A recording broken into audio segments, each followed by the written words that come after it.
अक्सर लोग क्रिकेट को सिर्फ खेल समझते हैं, लेकिन बर्रे सगीर पाको हिंद में क्रिकेट सिर्फ खेल नहीं, ये जज्बात है, ये एहसासात है और ये सियासत है। कभी कभी तो ये मैदान जंग भी बन जाती है। पाकिस्तान की क्रिकेट आज एक ऐसे मोड़ पर खड़ी है जहां पर बल्ले से निकलने वाले रन्स और बयानात आमने सामने हैं, जहां पर सिर्फ रन्स नहीं देखे जाते स्कोर बोर्ड पर लिखे हुए, यहां पर सिर्फ सियासी बयान भी देखे जाते हैं। आज पाकिस्तान के दिग्गज प्लेयर और इंडिया के पंडित और दिग्गज प्लेयर आमने सामने हैं, एक दूसरे की आंखों में आंखें डालकर बातें कर रहे हैं और उनकी बातों से धुआं और बदबूदार किस्म का धुआं निकल रहा है। आज क्रिकेट खेल नहीं, मैदान जंग बनी हुई है। इंडिया का यह बदतरीन चेहरा है कि जब उनको जंग में हार होती है तो वो क्रिकेट को मैदान जंग बना लेते हैं। वही हुआ। पहले तो पाकिस्तान के साथ जंग करते थे ये, फिर इन्होंने बांग्लादेश के साथ जंग छेड़ ली। बांग्लादेश को साइड पे किया तो पाकिस्तान ने अपना लुच फ्राई कर लिया कि भाई ऐसे नहीं तो फिर ऐसे। मोहसिन नकवी इनके असाब पर सवार हुए पड़े हैं। मोहसिन नकवी को ये बार बार कहते हैं। विक्रांत गुप्ता की बातें मुझे खुशी भी देती हैं और बाज़ औक़ात तो गुस्सा भी आता है। विक्रांत गुप्ता कहते हैं कि जी मोहसिन नकवी ने आईसीसी की रातों की नींदें हराम कर दी हैं। मौका मौका, अब तो ये गाना भी नहीं गा सकते, ये ऐड बार बार भी नहीं चला सकते, क्योंकि पाकिस्तान ने वो मक्कू ठप दी है कि भाई जो जोशीला मैच एक होता था वो ख़त्म। अब हम बाबर आजम, शाहीन शाह अफरीदी, बल्कि अब तो सलमान अली आगा, अब तो साइम अयूब की गूंजें, मतलब कि उसकी गूंज इंडिया दिल्ली तक जाती है। ये कार्टून नेटवर्क हो गया, ये जितने भी गंदे मंदे इनके जो यूट्यूबर्स हैं जो बकवासियात करते हैं पाकिस्तानी प्लेयर्स के ऊपर, वो सब खामोश हैं। उनकी गंदी ज़ुबानें पाकिस्तान के ख़िलाफ़ जो जहर उगलती थी आज वो खामोश हैं और पाकिस्तान ने तुर्ब का पत्ता चल दिया है। अब ये पाकिस्तान को समझाने बुझाने की कोशिश में लगे हुए हैं। क्यों? क्योंकि पाकिस्तान ने उनके वो $500 मिलियन के ऊपर पेशाब कर दिया है और ये सेहरा सिर्फ मोहसिन नकवी को जाता है।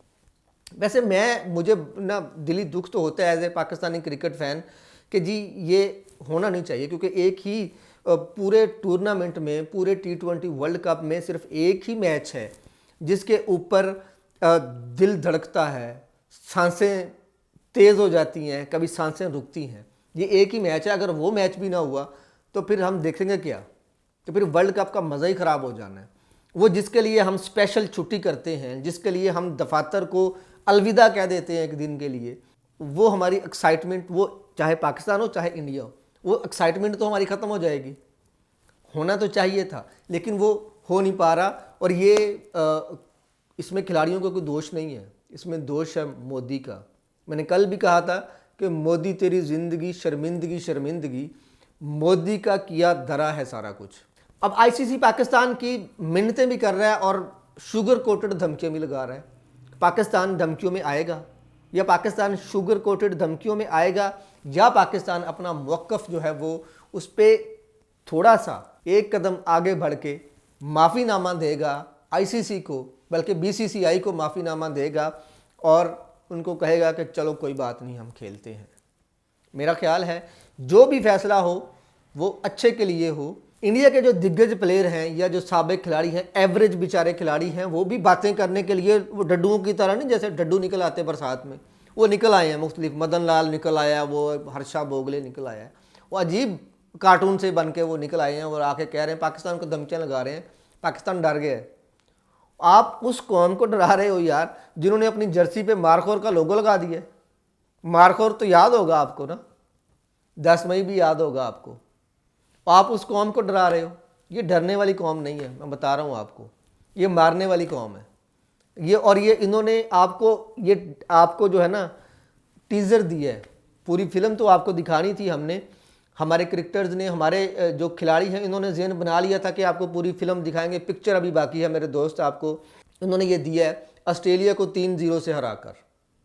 जो अन्नी डाली है ना इन्होंने ऑस्ट्रेलिया को। मिचेल मार्श भी साकत हो गया था, कहता कि यार वो केड़ा आगा डाउनलोड हो गया उनको केड़ा आगा डाउनलोड हो गया। वो तो मिचेल मार्श पंजाबी बोलने लग पड़ा था। जिसको बेचारे को हिंदी समझ नहीं आती थी ना, उसको पंजाबी समझ आना शुरू हो गई। वो जो लाहौर की गलियों में जो कॉफ़ी के मग पकड़ते हुए और हमारे पिंडों की तरह अपनी शॉल्स, अपनी चादरों की बुकलें मार के वो फिर रहे थे ना, सिखा दिया पाकिस्तान ने उनको, हॉस्पिटैलिटी सिखा दी है।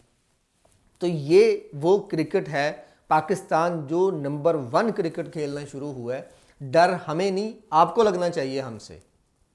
और आप अपने भगवान का शुक्रिया अदा करो, अल्लाह का शुक्रिया अदा करो, जिसका मर्जी शुक्रिया अदा करो। लेकिन अब की बार जो था ना, सिर्फ पाकिस्तानी सरकार होना था, सिर्फ अब की बार आगा जी सरकार होना था। आगा जी 15 का मैच चाहिए, ये हमने जो है ना नारा लगाना था। आगा जी ने कहा है भाई पाकिस्तान की आवाम जो है ना, पाकिस्तानी शायकीन क्रिकेट जब इज्जत देते हैं तो वो भी देखने वाली होती है, जब ट्रोल करते हैं तो वो भी देखने वाली होती है। उन्होंने कल परसों फिर कहा अपनी प्रेस कॉन्फ्रेंस में, मीडिया से सवाल करते हुए, मीडिया जब से बात करते हुए किसी ने फिर सवाल किया कि आगा जी बाबर आजम के बारे में कुछ बोलिए ना। कहता है कि आपको मैंने रिक्वेस्ट की है कि बाबर आजम को खेलने दें और आपने कोई सवाल नहीं करना। तो वाकई में बाबर आजम को एक दिन क्रिटिसाइज नहीं किया और उस बंदे ने 50 स्कोर बना दिए। ये वो बाबर आजम है जो खुद नहीं बोलता, सिर्फ बल्ला बोलता है।